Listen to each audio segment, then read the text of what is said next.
Okay, I started writing about getting older in my 50s. There were things happening. My body parts were falling, my hair was getting thin. I felt left out of popular memes. There was less partying going on. I don't know when that stopped. And I was just plain slowing down. So I looked around for some enlightenment, and all I found were books trying to get me to 100. Like, there just wasn't nobody was explaining what was going on with me and my relationship to the world. So the first thing I did was I pitched a column to the Gazette called The Next Chapter. And in those things that I wrote, I reacted to what was being said about seniors. And I looked around for real advice from regular people like me and described my own experiences. So I did that for a couple of years, and then the column stopped.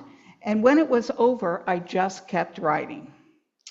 15 years later, and on the last sprint to 80, which I am, I realized that I had a book. Now, this book, I can't believe I'm old, is about real life. Things that make us happy that we're not young anymore. Things that hold us back as we age. It's about surprises, reunions, grandchildren, downsizing, tedious health conversations, cheater glasses, and not talking about sex. Have you noticed? My talk today is best done by reading a couple of essays to you. And I promise I won't drone on like an author. I won't put you to sleep. But I would rather set the tone in this room about aging, and then I want to hear from you. So, we're going to start with one that I call My Love of Sitting. I have issues with standing. That's right, staying vertical for any length of time is often problematic. This is not something I saw coming down the aging front. Last summer, I went to a concert at the Metropolis. It had been a while since I'd been to a Rock 'em Out music fest, and I was very excited about connecting with my inner young hipster self. To make the concert even sweeter, I had complimentary tickets. I chose my youngest looking clothes and I went off being prepared to be blown away. Upon arrival, I realized my complimentary tickets were a problem. While regular ticket holders were formed a snake around the block lineup to get in, and they slowly made themselves through the door, half a dozen of us privileged people waited in the heat on the sidewalk for the guest list to be printed up and someone come out and find us. One frequent concert goer among us said this was a disaster. The venue was a first come, first served for seats, and from his calculation, we had lost any hope of sitting down. I was already wilting in the heat. Every 15 minutes or so, I trundled across the street and squatted onto a fence ledge to give my legs a rest. No benches outside, no seats inside. I started dreaming about plush seats, wicker chairs, loungers, church basement folding chairs, even pews, all of which became my definition of heaven. Finally, 45 minutes later, our tickets were approved and we went inside. The scene should have pumped me up. Hundreds of people, cheek to jowl, chatting, drinking, waving frantically to friends, waitresses running through tight spaces with drinks balanced on trays above their heads. However, tonight, my perspective was different. All I saw were people with legs 50 years younger than mine sitting in chairs meant for me. I scanned the joint for any free seat and there was nothing. Every surface with 4 legs underneath was filled with a young bum. Determined to stay and enjoy the music, I went for plan B, something to lean on. I found a high, long counter at the back of the hall. I grabbed a small space in between 2 couples and with an audible sigh of relief, lowered myself to the 2-elbow support position. When my legs got tired and from leaning on the ledge, I alternated to the right side lean with the left side lean. Standing straight up on my legs was only good for a few minutes at a time, but it did rest my arms and back strained from overdoing the lean-to positions. At one point, I thought alcohol might dull the pain or at least pull me into a festive mood. But $30 later, I could see it made no difference. I made a note to appreciate the financial economy of the situation. I tried, I really did, to stay through the whole concert, but it wasn't to be. I had wasted 60 minutes before the opening act came on stage. They played for about 30 minutes, then another 20 minutes waiting for the main act. Add in my time on the sidewalk. By the time Chick Corea actually got on stage, I had been standing for 2.5 hours. I made it through 4 songs, then hobbled out the door, wondering if I was now doomed to only attend concert at Place des Arts or always pay and arrive early to be in the front of the line with the youngins. As a result of this experience, I have a newly acquired love of sitting. There are still a few bus benches in the city that beckon me when I find them. Most banks have seats next to the queue, which I eye with envy, although I would never actually sit down in them. But I know if I'll be desperate enough to do that a couple years from now. Shopping mall benches in the middle of the corridor are my favorites. There are no age-appropriate guidelines here. You just have to be exhausted from spending money or an anti-shopper taking a break from your shopaholic companions. It might be one of the few acceptable things to do no matter what age or sex you are. Riding the bus and metro has become an intense game of seat nabbing. Whereas before I was a member of the I'm strong, I'll stand group, we hang on to the horizontal and vertical poles even when most seats are empty. Now I grab a place to sit, even if it's only for 2 stops. If the car is full when I get on, I send glaring eye dagger looks to a seated youth who are usually oblivious to the older person standing around them. Of course, the one time somebody offered me a seat recently, I nearly bit his head off. Do I look like an old person? I don't need your seat. I can stand easily, thank you very much. The truth is, I don't really need to get off my feet that often. It's just that whenever I see a place to sit, it reminds me of that concert, and I want to make it mine. Where's my short-term memory loss when I need it? Thank you.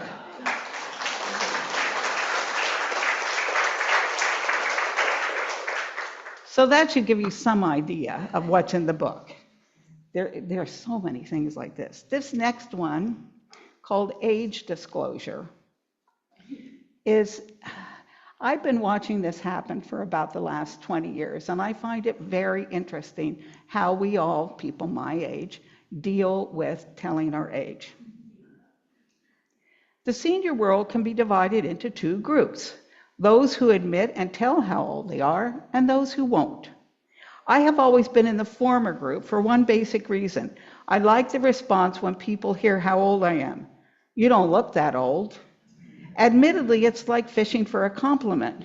Because it's so predictable, especially when the person guessing is under 30, it's like having a boost in your back pocket. Having a bad hair day? Tell someone you're 69 and they'll tell you how good you look.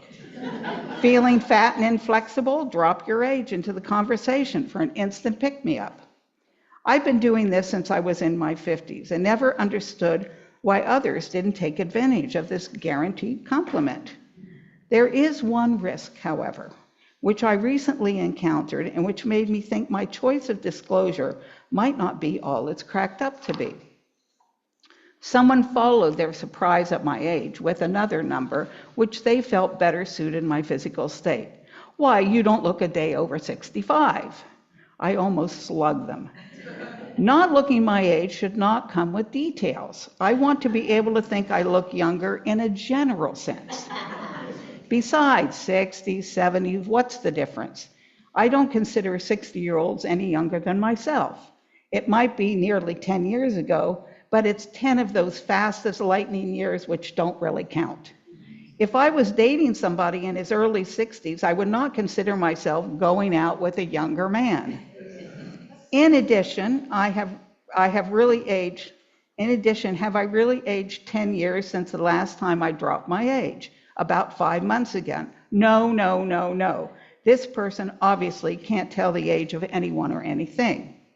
Then it happened again. And it didn't feel like a compliment the second time either. So now I wonder if I should start being quiet about my age, especially since the compliment aspect is no longer guaranteed. I decided to poll my friends and see what their rules of the road, they were following when discussing life's numbers. I was not surprised to learn that everyone considered their choice very seriously. I was surprised to find several variations on the choice of anyone's age. I tell everyone my age, why not? In fact, I'm quite happy to be old. Both my parents died young, and I'm surprised I've made it this far. I'm proud to be in my 70s. Another friend of the male persuasion was open about his age to any friend in his generation, but recently shaved the first 10 years from his resume. If I'm interviewing for a contract, I don't want people wondering if I have enough stamina to do the job in my 60s. I won't lie about my age, but I won't offer it either. For some of my women friends, this is even more critical, and they make sure no one knows their age. They say a daily prayer to the idea that 60 is the new 40 and cross their fingers that some smart aleck new kid in the office isn't doing math about how long they've been in the same office together. A teacher friend who's unionized with no worry about being replaced before retirement said disclosing her age serves another purpose. I remind people how old I am to get out of stressful tasks. I tell them, hey, I'm 63. Give that job to somebody younger and give me something else. I just won't take on things that mean working weekends or half the night on deadlines. The new teachers can do that stuff. In terms of confessing age, the 60s seems to be the muddy patch. Over 70 and you're just damn proud you made it this far. 50s and under, you're still middle-aged and only teenagers think you're old. But the 60s is an in-between time when some look older and others look younger than their age. However, one thing is certain. Everyone worries about not being age obsessive, but this concern can lead to various behaviors. Quote, I tell everyone how old I am because age doesn't matter, unquote. Quote, I don't tell anybody my age unless they ask because age shouldn't matter, unquote. Well, I'm glad that's settled. Thank you.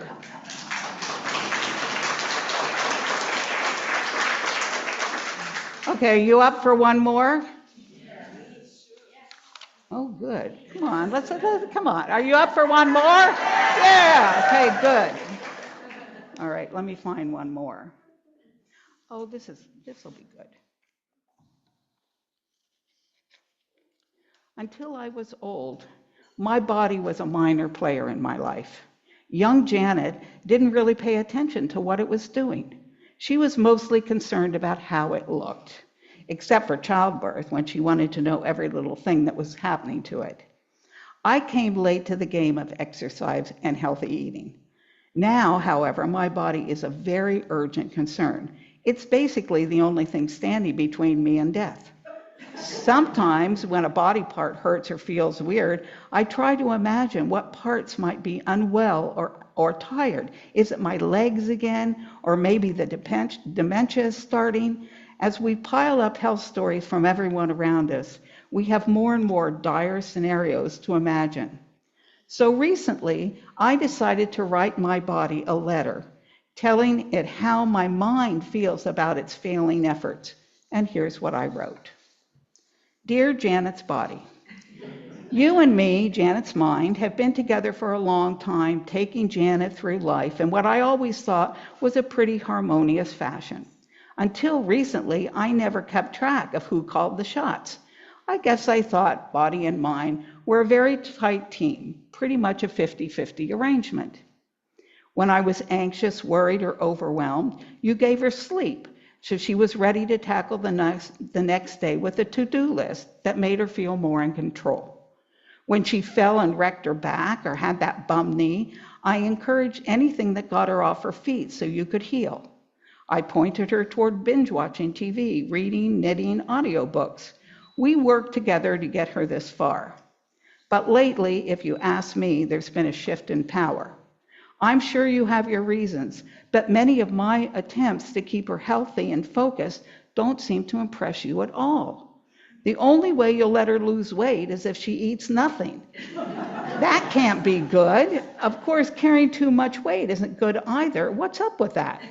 A little encouragement, say 2 or 3 pounds, 2 or 3 pounds off when she turns away from potatoes and cheese would go a long way to getting her back on track. I'm having trouble keeping her motivated without some progress from your end. Exercise is another bone of contention. She doesn't like it. I don't like it, but I work hard to get her over to Aquafit 3 times a week. Again, why don't you help out with some corporal encouragement? A pound or 2 down, a hit of endorphins she might enjoy. But no, you're giving nothing from your side at all. And now she's off doing stress tests because she might have a heart issue. A heart issue? Are you forgetting she comes from a family that lives long past their due date? A family whose hearts just keep pumping away, even when other body parts have given up the ghost. What are you up to? I have no idea.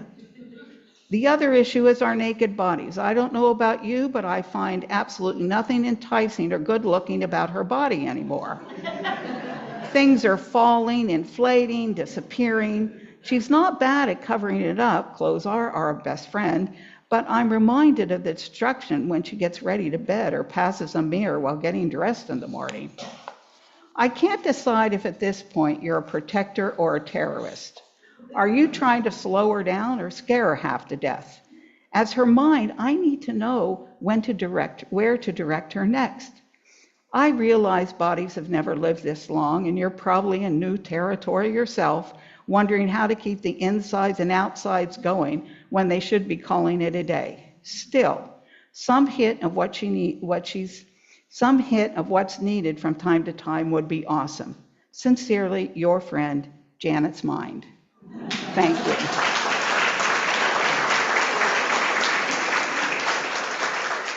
Okay, so can I have questions now? Or comments? Actually, I would prefer comments because I have nothing, I can't answer questions.